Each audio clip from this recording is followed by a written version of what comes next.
Hi, my name is Oscar and I'm a scientist. In today's episode, we're going to talk about adjustment of status for EB2 NIW. Let's jump into it. So, adjustment of status, here you will see it written as AOS by the acronym, is the action of converting your current immigration or non-immigration status to the new one. In your case, it may be going from an F visa, a student visa, or an H visa, a worker visa, to the lawful permanent resident or LPR status, a green card status. So that's what we know as adjustment of status here. And this only applies if you are already in the United States. If you are applying for this EB2 NIW category from abroad, let's say from Spain or Colombia or Canada, then you will apply through what is called consular processing, and then adjustment of status does not apply to you. So this video is really not going to be relevant for your situation.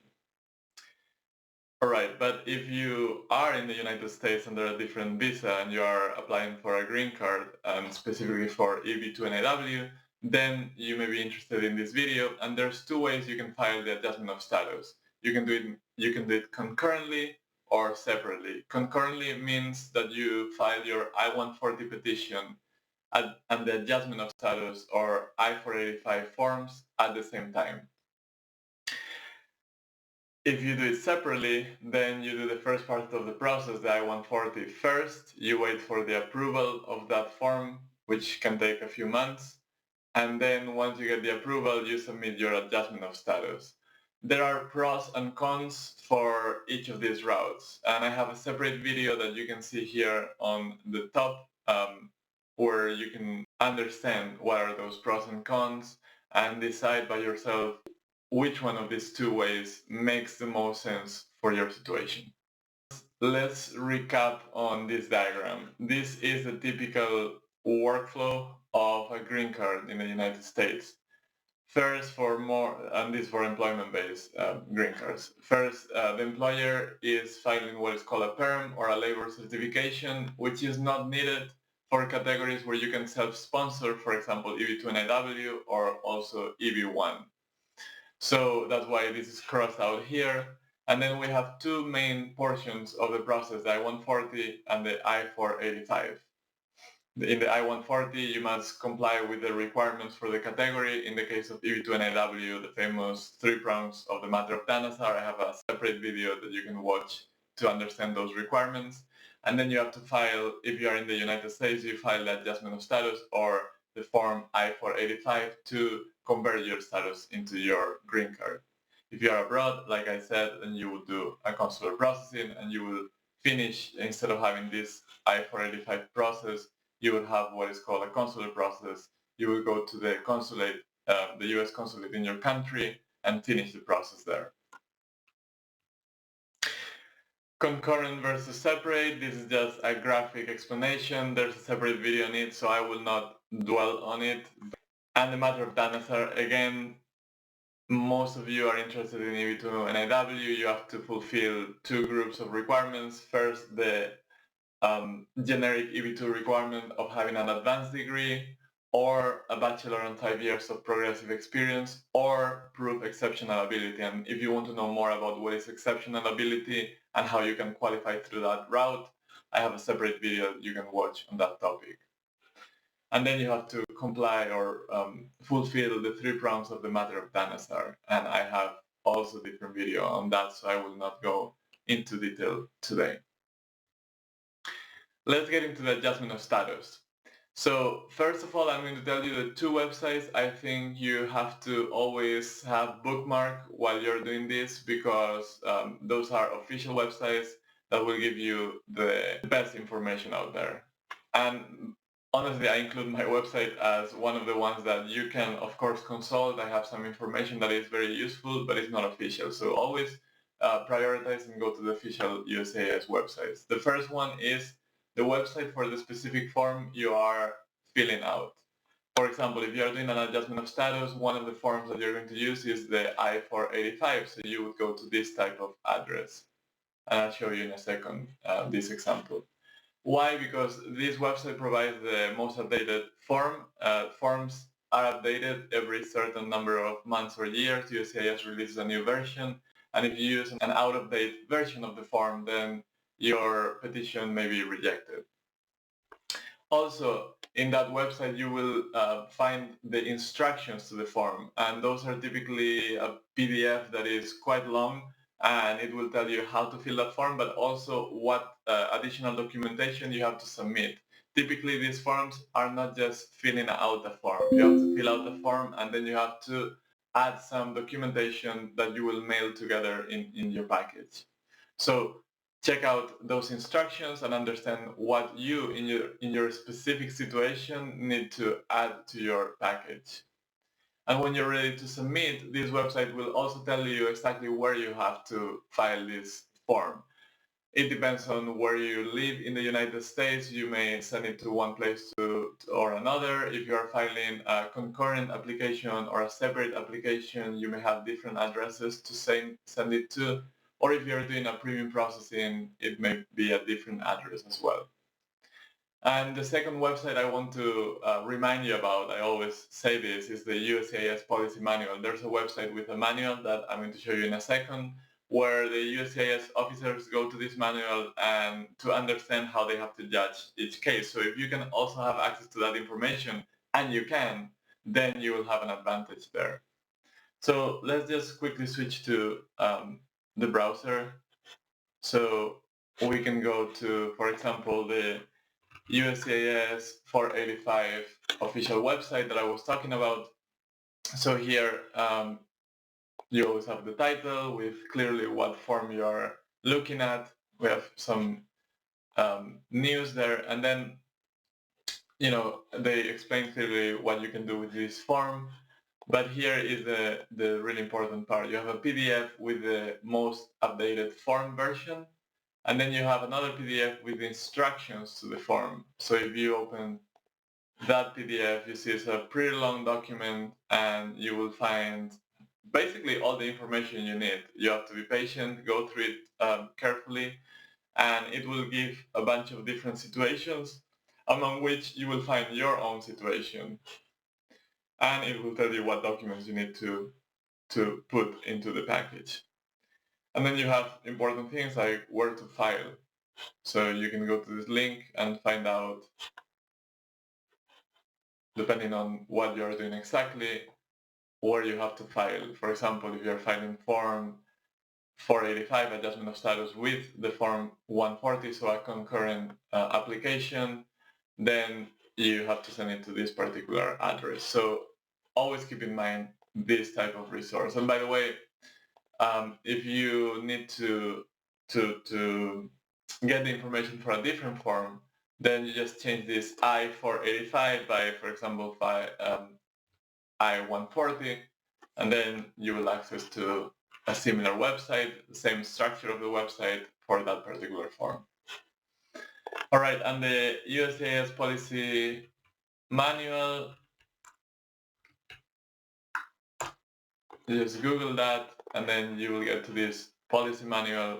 And there's, here on the left side, there's a bunch of different volumes, and there's one, volume 7, that is specific for adjustment of status. So if you have additional questions that are not solved in those instructions to the form, then this is a good place to find what you're looking for. All right, so let's go back to our slides. So when can you file adjustment of status? You can file it when a visa number is available to you, which depends on what country you were born on. Unfortunately, for EB2, typically India and China have longer waits, and that is a very important factor. And other countries may have a much better situation. Number of applicants at this moment, again, because of what country you're coming from, if there are a lot of applicants at this moment, then that may increase the queue. Your I-140 filing date. So once you file your I-140, you get the date. It's basically your place in line. So as soon as you file your I-140, you put your foot on the line, and then that date will determine when you can file your adjustment of status. And to understand when you can do that, then you go to this monthly visa bulletin that USCIS releases to help you understand the wait time. So you can watch my video on visa bulletin. I leave a link here, and you can understand how to interpret that visa bulletin. So if your country is what is called current, if it has a C on the visa bulletin, that means that you can do a concurrent application. You can send the I-140 and the adjustment of status at the same time. You are not forced to. You can do it, or you can just wait to get your I-140 approved. So let's take a look at what are the main forms that are encompassed in the adjustment of status petition. So the I-485 form is the more popular one because it's the actual adjustment of status form, but there are other forms that should be filed together because they don't add any cost to the submission. So on top of the I-485, we have the I-765. That is the application for employment authorization. And what it does is it allows you to get an EAD card, an employment authorization card, even before your green card is fully approved and mailed to you. So that can take months, and while that is pending, you may already get this temporary card, and that would allow you to work if you run out of your previous status, or if you didn't have a status that allowed you to work. So this is a particularly interesting card, and you may apply and not use it. For example, I did apply for this I-765. I got the card, but I was still using my valid H1 visa at the time. It was not expired, so I continued using my working visa, and I didn't really use this additional card, but I had that option if I wanted to. I-131 form is the application for travel document, and it allows you to obtain advance parole to the US. This means that if you need to travel, which by the way is always discouraged during an adjustment of status, it's never wise to travel outside the US and come back for multiple reasons.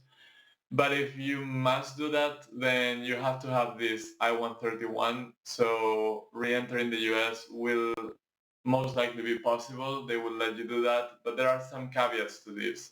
And I have a specific video about traveling during this green card application that you should watch. And if you have doubts, you should consult with an immigration lawyer because it's a tricky situation to be in.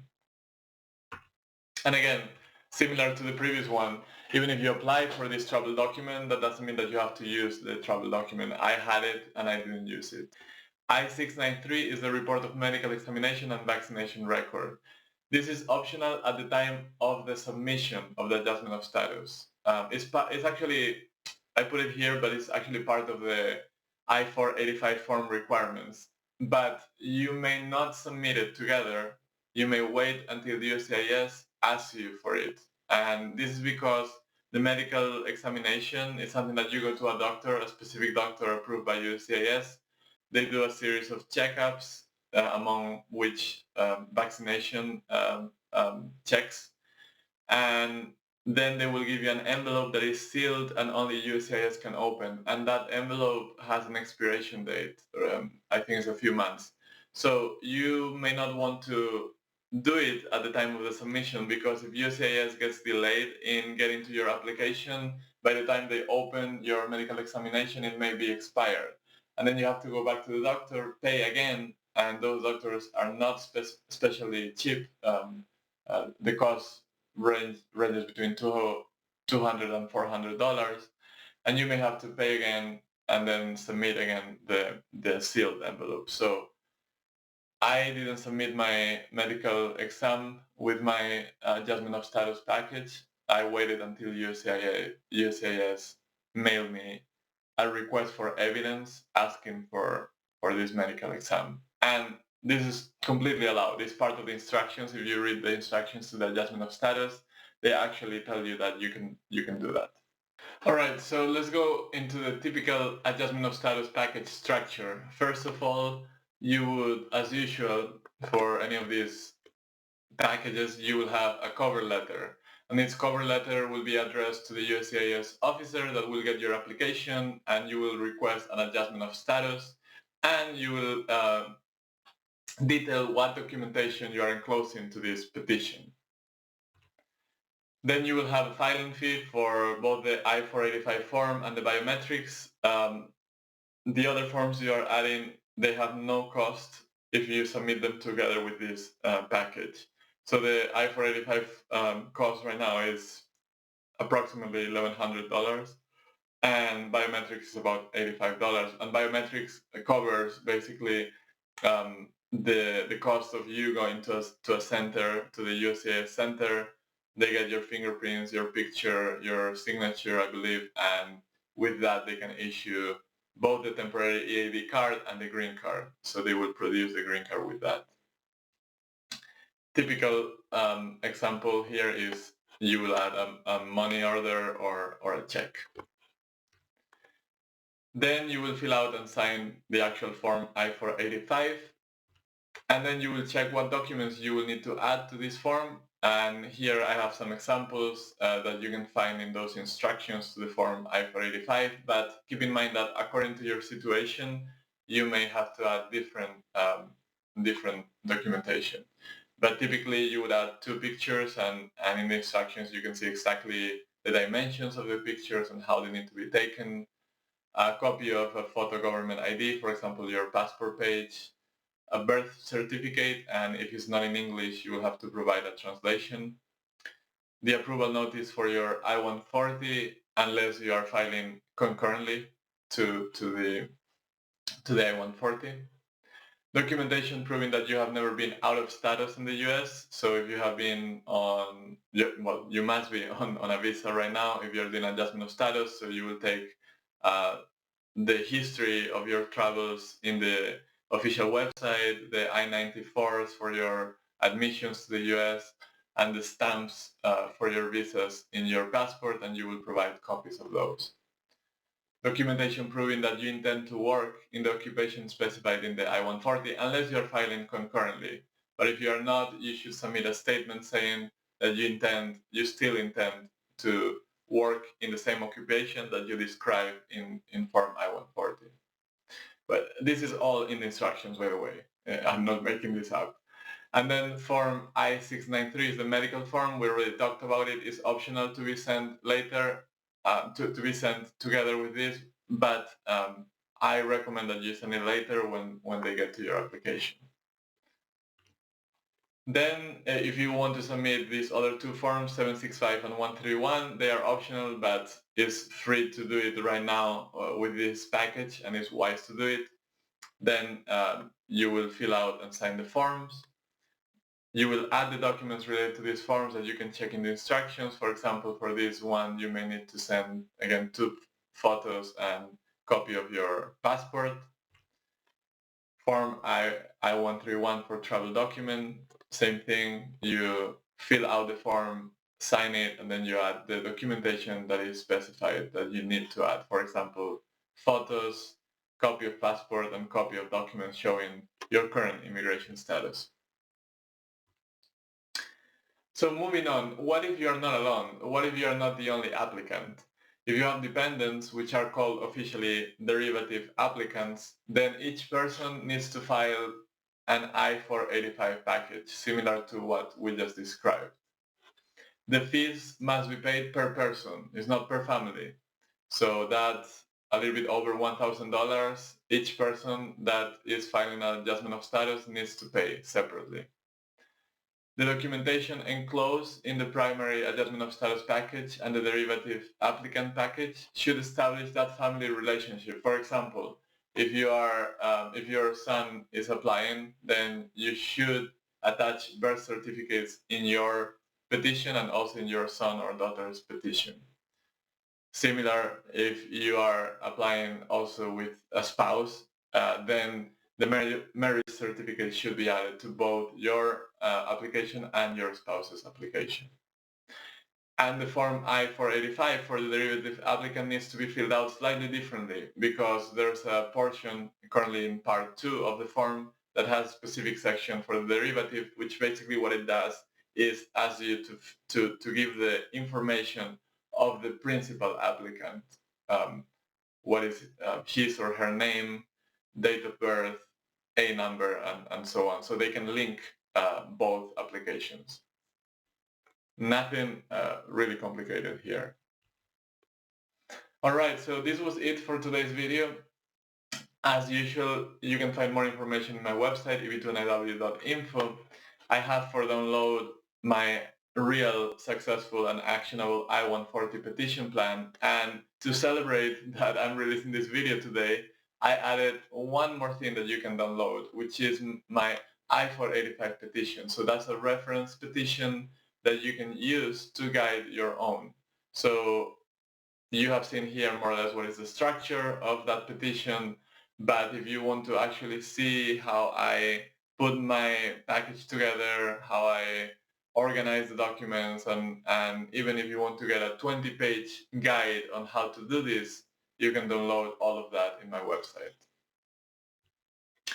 Additionally, if you need extra help, but you are doing a do-it-yourself application, I can review your package, your I-140 package. So I now offer a service that is a coaching service that includes 2 video calls, the review of your petition package, and we'll discuss how to make the petition stronger so we can maximize your success rates. What it does not include, and that's always important to point out, is I don't give opinions on your qualifications. You should be the one reading about this EB2 and NIW category and decide if you qualify or not. And then I will not give you a prediction on what is your percent rate of success. Only the USCIS officer will say that in the moment of truth. I will not write on your behalf. This is for do-it-yourself applicants, and the cost of it is also proportional to this. I will be your partner in the process. I will be available for questions throughout the process, and I will review your writing. I will give you some input, but I cannot write for all of you. So if you are interested on any of these, please go to my website, check it out, and reach out to me. And I will see you on the next video. Please like and subscribe, and good luck on your EB2 NIW application.